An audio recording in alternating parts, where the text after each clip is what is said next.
Hello, PHCC. Welcome to Season 1, Episode 9 of PHCC Rocks, a podcast highlighting some of the great things happening all over America related to PHCC National. I tell you, I am very blessed today to have two incredible gentlemen from the great state of Washington with me today. I'm Joel Long, I'm your host, and today we've got Jason Pritchard, who is the PHCC National Zone 3A Director out of Washington. And we've got Dennis Hamon, the president of PHCC of Washington, with us today. And we are really blessed, guys. These two guys are rock stars on the West Coast. And I'm really excited. And we're just going to jump into it. I really am excited. I've gotten to know Jason over the last couple of years and spent a lot of time with him. Jason and Dennis and I just met the other day with a couple phone calls back and forth. And, you know, like most of these things, I like to get you guys started. Just tell us about yourselves and how in the world, give us some background on how in the world you ended up in PHCC and PHCC of Washington. Jason, you want to start? Or? Sure, happy to. Well, you know, my background is like a lot of our background. I come out of high school. I didn't know exactly what I wanted to do with myself. My counselors, they thought they knew what I should do. And like any teenage young man, I didn't listen to any of them. I wanted to go ahead and try to go to college. And when I say I tried to go to college, that means I signed up for community college. And I'd show up every day in my pickup truck that was geared up for camping. And I might attend a class or two, but then I'd find myself in the back of that truck, wrapped up in my sleeping bag, trying to catch up in my sleep. So I was not a stellar student, didn't enjoy school too much. And from there, moved out of the folks' house and bounced around for a long time, trying to figure out still what I wanted to do with myself. And at one point I found myself selling furniture, and I was kidding. Furniture salesman. Oh my God. I think I hold the record for worst furniture salesman that ever has walked the face of the earth. I couldn't. Did you get a plaque? Did you get a bad furniture salesman plaque? No. Oh yeah. It's okay. It's right there. Worst furniture salesman ever. But so I knew I needed to do something different. A friend of mine was working for a civil contractor and said, "Hey, we're hiring like crazy. We need people to come in and fill some jobs." And so I was fortunate enough to get on with this company, SCI Infrastructure, about 2005. And from there, I learned what the trades could really be about. I was given an incredible education from the owners of the company. I knew nothing. I knew nothing about anything. And these guys took me under their wing, gave me a great education. And from there, I was able to parlay that into, some other great things. There was a time when, they ran out of work up there. The recession hit, the economy went bad. And so they had to let me go after they put all these years of training into me. But because of what they'd done, what I'd learned, I quickly landed on my feet and found a job with a PHC type of contractor. Yeah. And from there, I learned a whole lot about what was really going on in the industry. And I was introduced to the PHCC by a gentleman, maybe a lot of you know him, Larry Fisher. He's kind of a legend out here in these parts. Oh, yeah. And at the time, the contractor I was working for, our customers were plumbing contractors. So this seemed like, oh, well, great opportunity to get in front of our customers and sell our services. Well, through there, once I got started in the association, that's when my knowledge and my abilities within my business really took off. That's when I really started learning some stuff from the great folks like Larry Fisher and some of the other guys that were in there. And so from there, it was, boy, I just want to be involved and I just want to help and I just want to see what we can do from there. And we've done a lot of great things here in the state of Washington. So it's been a real privilege to get to know these folks and just be a sponge every chance we get to the knowledge they have to share. You're right, Jason. That's the story I've heard over and over. And I'm amazed at the journeys. Most people are not where they started. They not many people said, okay, I'm going to be a plumbing guy or an air conditioning guy, but it's interesting how they lead and love it. So that's good stuff. All right, Dennis. Awesome. Thanks, Joel. I left high school. I knew I wanted to be a business. I wanted to be an entrepreneur. I'd done several little things in the past. I bumped around too. I was in sales. I tried to sell life insurance to business people when I was younger. I did have 3 years construction. I was the only apprentice with another guy, and we built 3 new homes from the ground up, and then we remodeled 3 homes So I had that in my background, but I was really mostly focused on sales. I'd helped my brother start a CPA firm from the ground up. Two phones, 2 whiteboards, 2 telephone books, and we cold called setting appointments for Friday for him. And Oh, no kidding. and Monday, Tuesday until Wednesday, he was booked me the rest of the week. And then we'd start over the next week and got him up and going. I didn't know what to do after that. My roommate's dad was a mortician. He said, I think you should be a mortician. And I'm like, no, thank you. I want to be in business. And so he kept hounding me. And so I really had nothing going on. So I just said yes, because yes has got me where I'm at today. I just say yes. Boy, I love that word. Yeah. I just say yes. And I just went in, and turned out the crew of guys were great guys. They had really high standards professionally. They dressed really sharp. They took themselves seriously, but then they also knew how to have fun and take a break and not take themselves too seriously at all. And I really liked that. And so I really thrived and became a licensed funeral director and embalmer. So I'm a real life mortician. So, but I've always wanted to be in business. So I'm like, I really went to the ranks there and started bumping my head into management positions. And I couldn't figure out how to start it. How do you start a funeral home? You know what I mean? Like, you don't start cold calling, right? You don't go door to door. So I really am like, well, you never run out of customers. Right, but you got. I've got a good friend that is a mortician, and he tells all kind of jokes. He's in my rotary, and it's amazing the jokes he comes up with about, but anyway, it's terrible. But hey, a statewide embalming lab continuing education course is the richest humor in the world. I bet it is. Like embalmers in a lab. Yeah. Anyway, enough said about that. We digress. We're going to do that. I can tell. I think that's fascinating. But I think that, but listen, that journey though is important, because I bet it led you to that professionalism you talked about. I mean, I look at you and a little bit of what I know and what we've already talked about, before this, didn't that lead you to where you are today? 100%. Yeah, the industries are very similar in many ways. Yeah. Yeah. So my father-in-law is Gene Johnson, had some heart attacks, and we went hunting one day. It was right after 9/11, 2001. He had some heart issues. His oldest daughter, my sister-in-law, was working in the company, and they were probably $1.5 million and struggling there, and he was having heart issues. So he asked me to come over and become a plumber and then work my way into the business. And so I said yes. Yeah, is that yes word? Turned my 2 weeks in, and 2 weeks later, I was at Gene Johnson Plumbing. Oh man, what a great story! Crazy, it was crazy. It is crazy, and then 3 weeks later, you knew exactly what to do. That's how we are. Yeah. So 3 months later, he had another heart attack. So the family kind of said, "This is going to kill you," and Dennis is here, and we'll figure it out. And so I took the sales side, managing the guys, and I went out on the estimates, and in my mind, I'm thinking, what am I doing here? But the thing I did was I took digital cameras that just come out. So I was taking digital pictures of every fixture. Sure. Like the kitchen here, and then below, underneath. And because I didn't even know what I was looking at. Yeah. But the customers loved it because I was the most thorough person they'd had out to their house. Yeah, well, that's right. Because you were terrified. You were probably terrified. And so you went the extra mile, and they looked at you as, well, that's a story though of a lot of good sales guys is they're maybe not afraid to fail, but also you're going to go that extra mile. And sometimes you don't even know it. We've got some of those guys, some of our best guys at our company have been that when they get started, they don't know 100%. And so they're not afraid to ask questions, and they just keep going and doing that.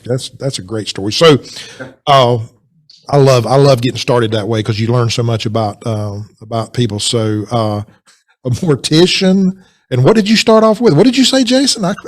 Furniture salesman. Furniture sales and mortician, they go together. So anyway, so one of the things that's really struck me, and I know we wanted to have Greta on here, but I understand she's in getting sun somewhere, and so we're going to pick on her forever about that she went on vacation instead of talking to us, the three of us. But I can understand that. But give me just a little bit, if you can, Jason, about some of the, maybe where Washington stands as PHCC. We really want to talk about that just a little bit, if we could.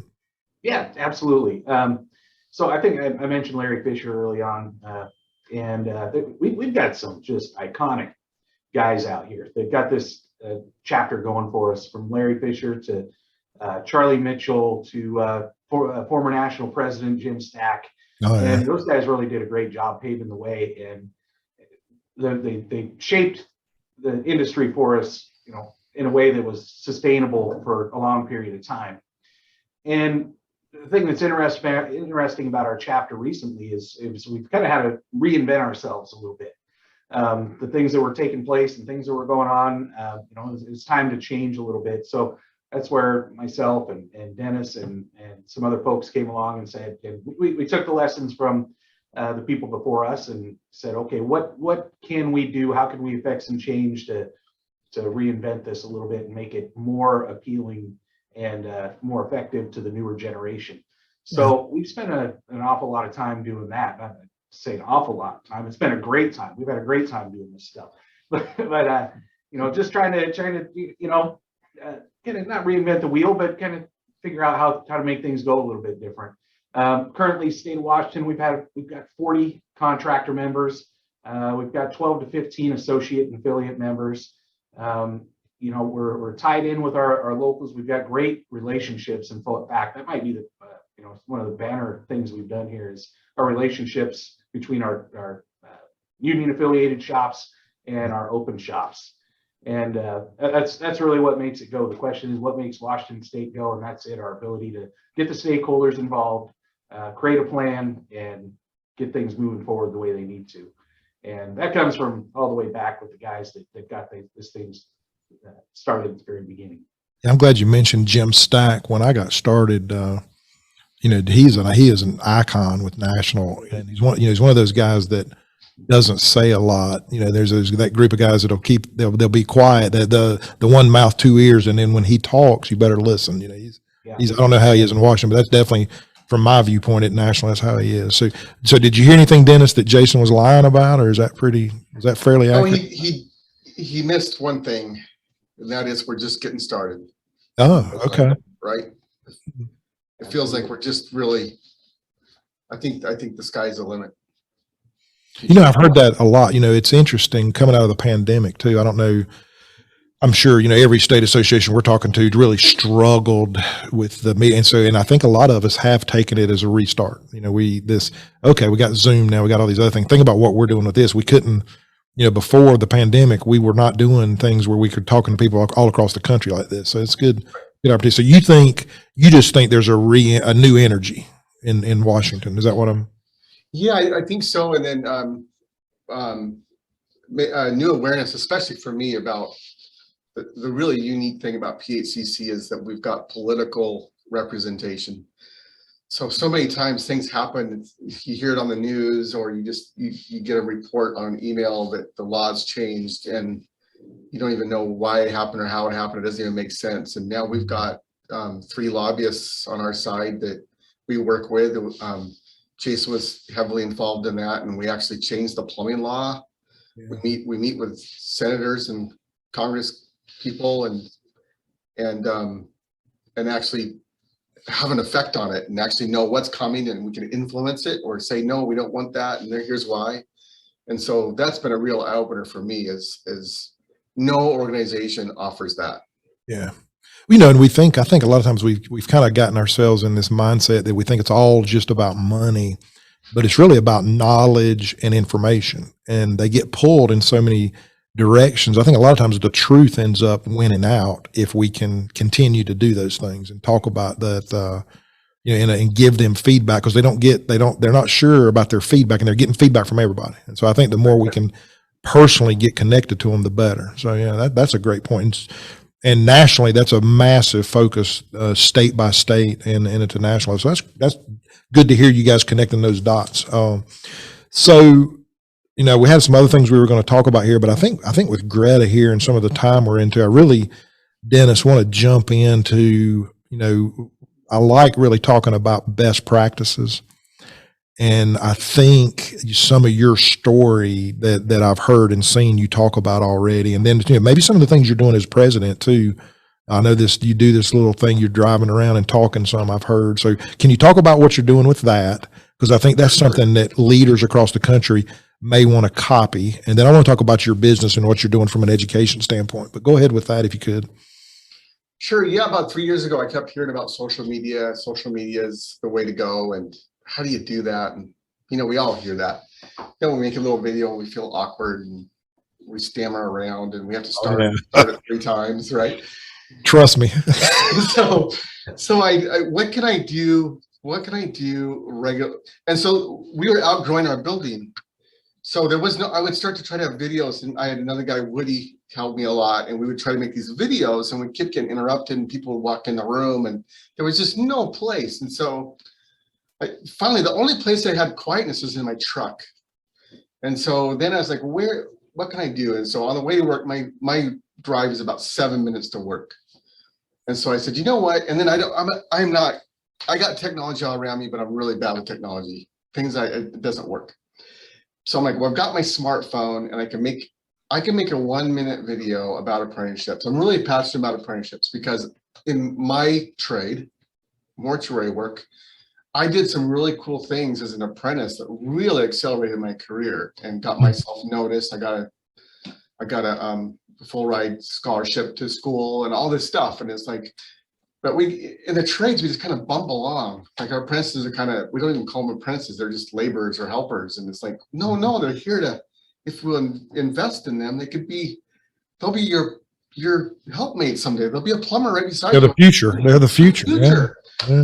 So I have a lot of passion about that. And so I just decided I wanted to be authentic, and what am I passionate about? What will I not run out of and stop doing? And that was it. So I do a 1-minute video on the way to work. I clip my phone in on my way to work, and I make a 1-minute video about a tip about what to start doing or what not to do or what to do better as an apprentice. It's inspired by real life events that are happening inside my business. Sure. Yeah. There's something every day. And then there's definitely something every day. Yeah. So during the day, I never watch it. During the day before, are you writing down something that's happening so you know what to talk about? Is that how you do it? Because I hear a lot of people will say they're going to do things like that, but then they get stuck. Is that what happens, or how do you do it? No, I'm a morning person, and so I get in my car, I turn my truck on, I put my phone in, I'm like, okay, what's my topic going to be? And right away, there's something that was good or bad that happened, or I was impressed with a kid, or I was frustrated with a kid. And then I try to turn that into a positive little lesson. I got 2 or 3 minutes, and then I hit play. I make a video. I never do it over. Yeah, you do it. It is what it is. And I send it. I don't edit it. I just send it. I never listen to it. And then I put tags under it, and that's it. So really simple has been the lesson, right? And 1 minute is a great length to get it. And who do you send it to?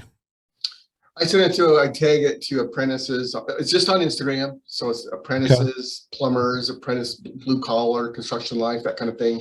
My first like was John Thompson, the OG plum god on Instagram, who is big. He's got a huge following, and was the first like. I go, wow, someone liked my video. And I looked at him, he's got there's 30,000 or some huge number of followers. Like, holy cow, there's a big wig and plum god. What's that about? So I looked into him, and he said, hey, I love what you're doing. And so that was really cool, my very first day. So I just started doing that regularly for about a year. And then I went to the AHR show 2 years ago, and it was the bizarrest thing to be in Florida on the other side of the world from Seattle. Sure. And walking in amongst 60,000 people and have some stranger say, didn't see apprentice. Mm-hmm. And I turn around, and some big bearded guy gives me a hug. I watch you every day. I was like, no kidding. Cow. So how many followers do you have? Do you know?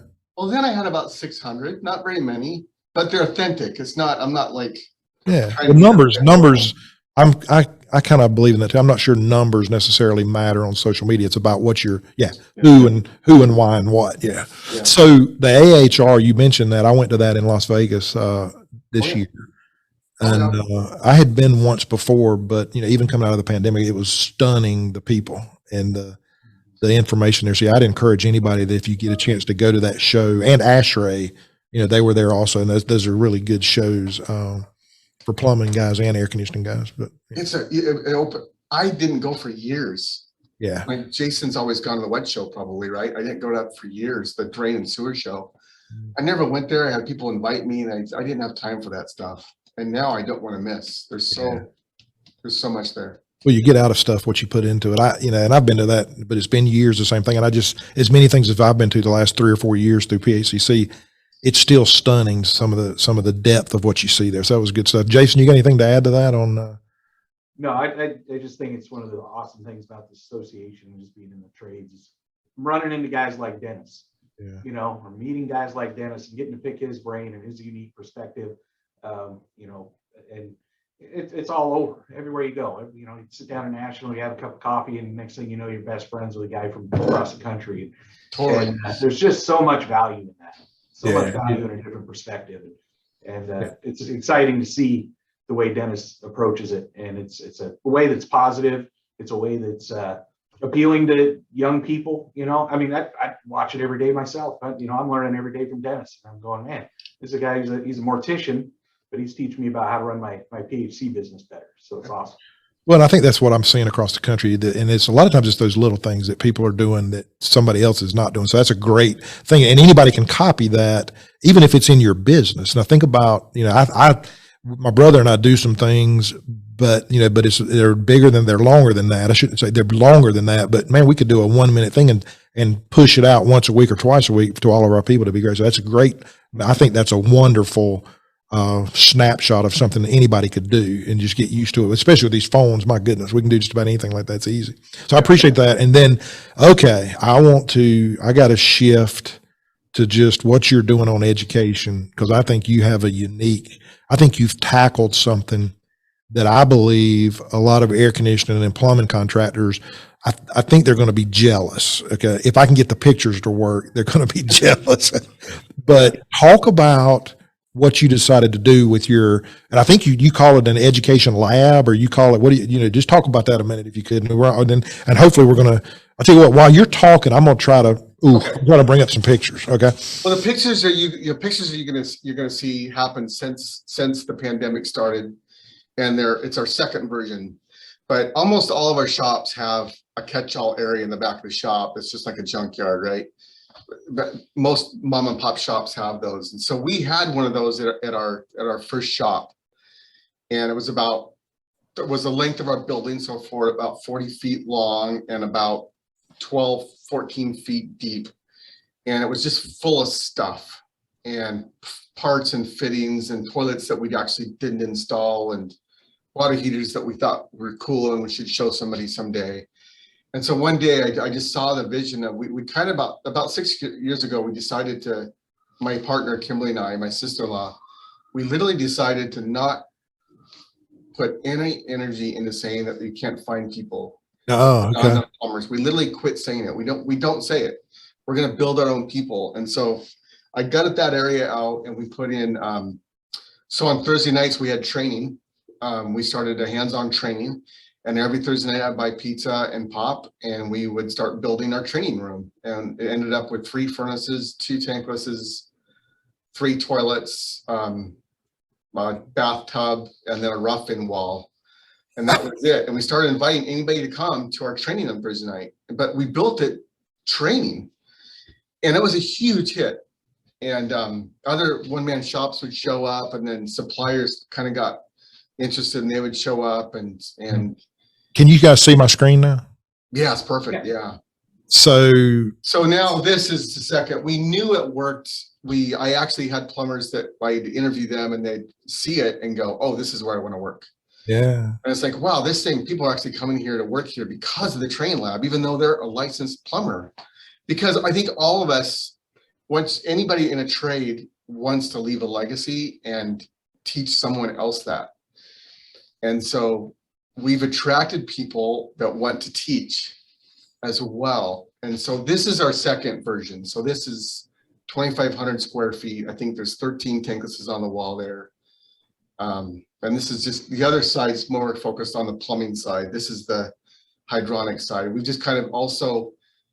So this is in your basement of your building, right? This is in the basement of our new hub location. And so what I got excited, when you and I talked the other day, you said, yeah, I'll send you some pictures. And I said, yeah, okay. I mean, I've got places where we train. And then I got these pictures the other day, and this is what people are going to be see the quality and the depth of what you've done with all of these different is really showing people what's possible. Okay. And so I think a lot of us get started on something like this. And Jason, I don't know, you know, what you've seen, but I think they don't take it to this level where, oh my God. So, you know, this is why when I saw these the other day, I went, oh, these guys are going to be so stinking jealous. And so, but this is what we need to be doing as contractors. You took responsibility. You said, I'm sick of this. And now you're actually using it. I think I'm going to bet one of the biggest things you just mentioned is the recruiting. Man, if you got some kid coming here and then he goes across the street to your competitors, you got to be killing them. I mean, 100%. And the way this started, Joel, is we are Navien certified, and so we put the Naviens up on the wall. We let the suppliers know what we're doing. They all kind of said, yeah, whatever. And then when they came down and saw this, they're like, oh, we need our brand on the wall. And so what happened is that grew from 5 to, I think, 1, 2, 3, 4, 5, 6, 7. Yeah, there's 8 tanklesses there that we didn't plan on. yeah, That wasn't the original plan, but every brand said, oh no, we got to be on the wall. we got to be on the wall. Yeah. And so it just kept growing, but all that is live fire. All those can fire. Okay. So you can work on it for real, and all the different brands. And plumbers love that. Who wants to go on a call and not, you know, with a brand they're not comfortable with? Sure. Oh yeah, sure. So, And then if you something changes, you just get a different one and flip them out. If you change brands or you change, okay, perfect. I was going to go to the next one. What is this? I saw this and I didn't know what this was. so this is on the other side of the hallway, and this is, I'm calling this the incubator. But apprentices, I have this thing, apprentices don't lack capacity, they lack teachers. And so there's a lot going on here, actually. It's a smaller room. That's kind of how the building came. We got a big screen up there. And what we've started to do is show a YouTube video on one subject. So this was on combustion analyzers. Oh yeah. So they watch, what they do is they start the morning there. They get the coffee, they watch one video, which we showed them 10 or 15 minutes long, and then they get to work. But I have this philosophy that you just, this drip, you know, constant 10 or 15 minutes a day over a 2-year period of time. It's a ton of information. And if we weren't doing this, they'd just be up wandering around waiting for someone to tell them what to do. So I'm teaching them to start your day, get your mind right, drink your cup of coffee, watch this 10 or 15 minute video, and then we'll hit it. So I'm calling this my incubator. It's for apprentices. And that guy standing there is Chad. Chad is he runs our bike racing team. It's his bike racing team that we sponsor, but he also does social media. And so he was here last night. So you mean you're actually doing things with your guys that they enjoy and are fun?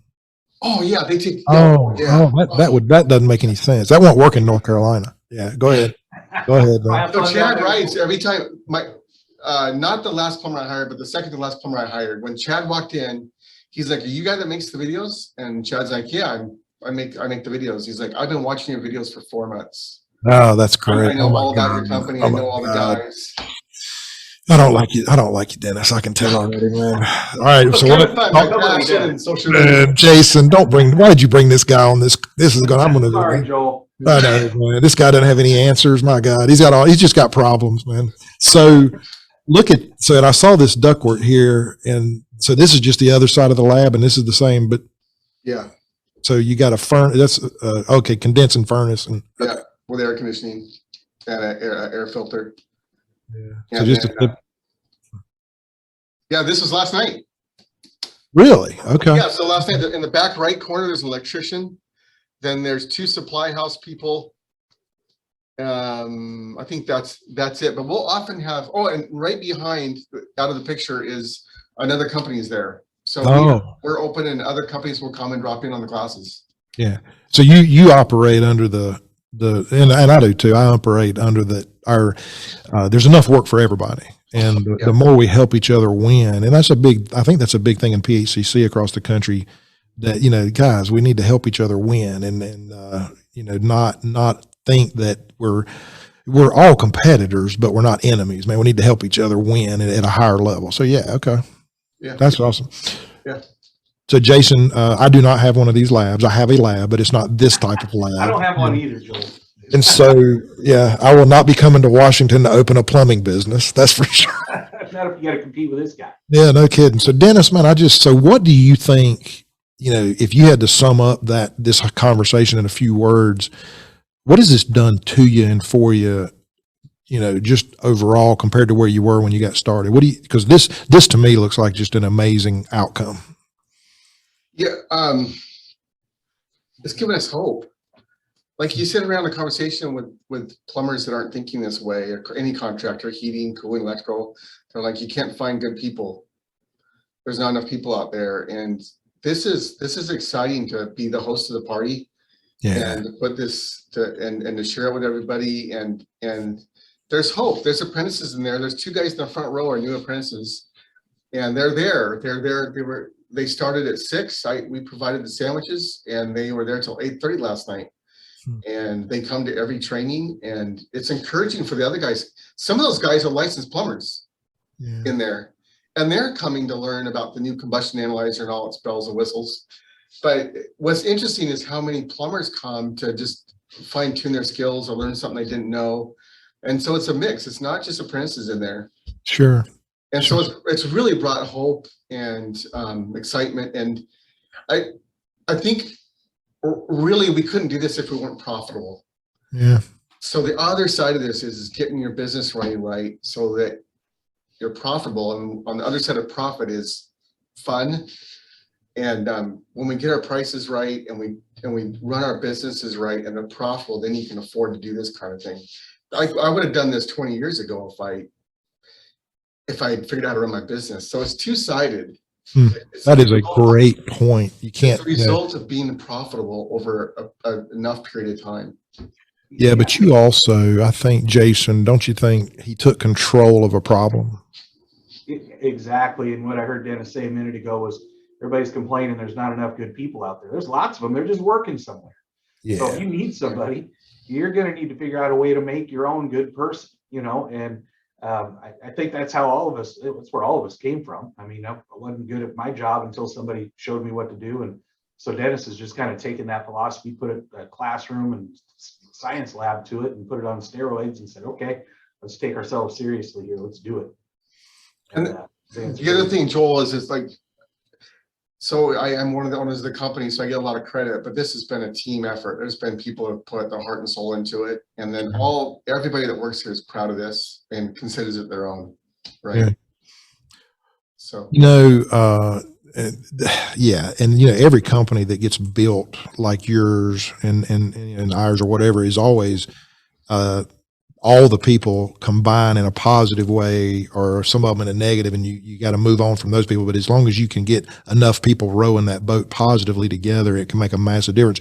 But see, I think you as the leader, you gave these guys a direction and a hope. And I'm going to bet we see a lot of struggles where young people they can't find a direction. And to me, what I saw in that lab is you're giving them a clear direction and path, and they can physically see it all. And I think sometimes we all fail at that. So I love that whole thought process and what you're seeing there. And to me, it looks like that may be your secret weapon for your success. And secret may be the wrong word, but if somebody just sees your van, they don't know that part. But then I think that's your skill that you're driven to be really successful. Does that make sense?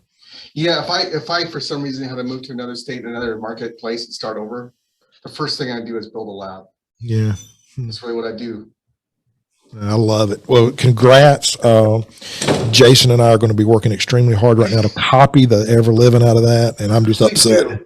Jason, you're probably, I know you're just going, how far are you away from him, Jason? I'm probably an hour. You think so you're just going to go to his lab. I know you're just going to copy. You're just going to go. It's awesome. Don't talk to those guys. Just listen to the guy in the front. Yeah. I'll pay you 25 cents more an hour. Yeah, I hear you, Jason. That's good, man. So, all right, let's switch gears. Let's switch gears just a little bit. Congrats on that.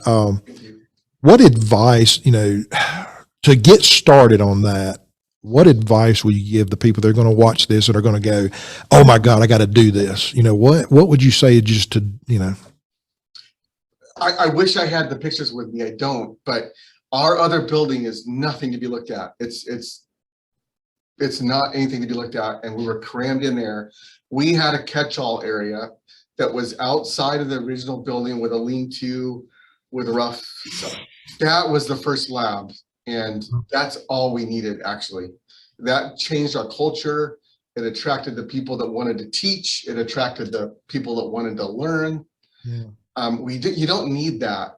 You don't To get started, you're saying, so just whatever you got in your situation, do it and do it as far as you can and then keep building on it. Is that? Even if you don't have any extra space, Yeah. order pizza and pop and then everybody's got a bathroom. Yeah. Have a class in the bathroom you got to put the toilet back before you go home.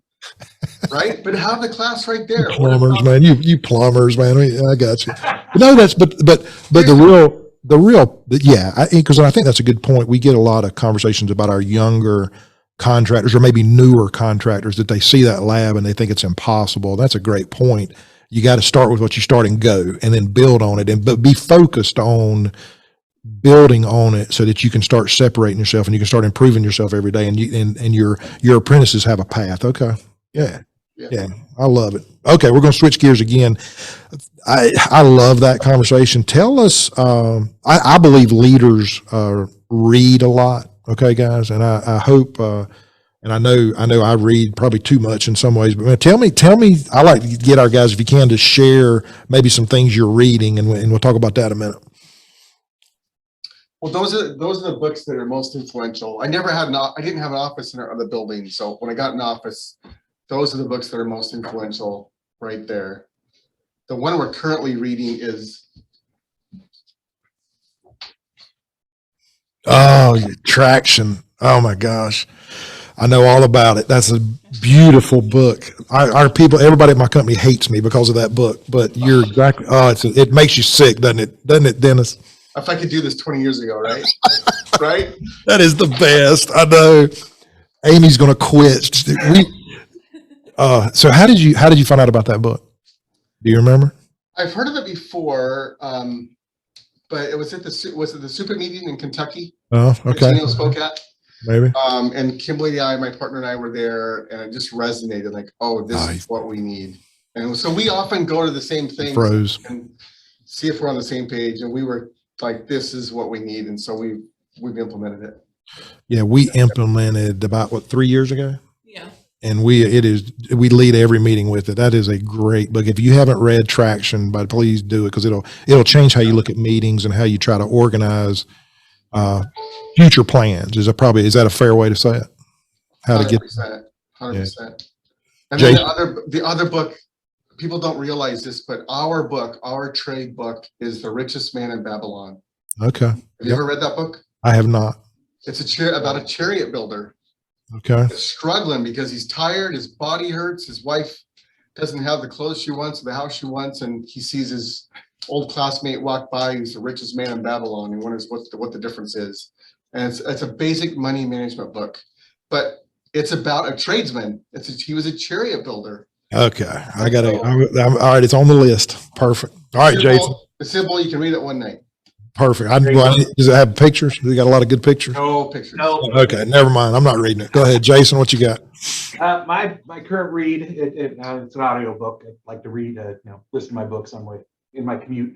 But I'm listening to a book right now called Can't Hurt Me, and it's by a gentleman by the name of David Goggins.